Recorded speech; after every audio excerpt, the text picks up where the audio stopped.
ရာရာကို negative ဘက်ကတွေးပြီးသူများဘဝကိုစိတ်ရှိသလောက်လိုက်ဝေဖန်လိုက်ဗလိမ်းနေတာကိုကိုအထာကျလာပြီလို့ထင်နေတဲ့သူတွေကတသက်ကိုရှိတာပဲ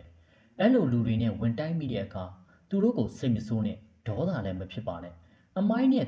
တူတဲ့သူတို့ရဲ့စကလုံးတွေအပြုတ်မှုတွေကိုကိုယ့်အပေါ်ဖိတ်စင်မကြအောင်ရားတဲ့နီးနဲ့သာရှောင်ပါသူတို့စီကစကားတွေကိုမကြားသလိုနေပြီးသူတို့ရဲ့ comment တွေကိုပြုံးလေးဖျက်ပစ်ပါအစိုးမြင်စိမ့်နဲ့အမြဲစောင့်ကြည့်နေမဲ့သူတို့လေးတွေကို block ဆိုတဲ့ setting နဲ့ထည့်ပစ်လိုက်နှစ်ဦးနှစ်ဖက်ဘာအကျိုးမှမရှိရင်ဘယ်နေရာမှထပ်မစုံကြတာကအကောင်းဆုံးပဲအရာရာကို negative ဘက်ကနေကြည်မြင်တွေးခေါ်ပြီးနေထိုင်နေရတဲ့သူ့ဘဝလေးကတိတ်ကျင်းမြောင်းနေမှာပဲဆိုတဲ့တနာစိတ်လေးနဲ့ခွင့်လွှတ်လိုက်ပါဒါဆိုရင်ကိုတိဆောက်ယူနေတဲ့ good spike တွေမပျက်စီးရတော့ဘူးကိုယ့်ရဲ့အချိန်ကောင်းတွေအတွေးကောင်းတွေပျက်စီးရတယ်ဆိုတာကလေ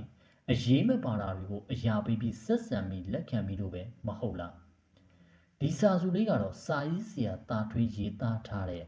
စိတ်အနာတရားတို့လွန်မြောက်ရာ Haley Ada ဆိုတဲ့စာအုပ်ထဲကကောင်းလုပ်ထားတဲ့စာစုလေးပဲဖြစ်ပါတယ်မိတ်ဆွေတို့လည်းဒီလိုမျိုးစာစုလေးတွေကိုကြိုက်နှစ်သက်တယ်ဆိုရင်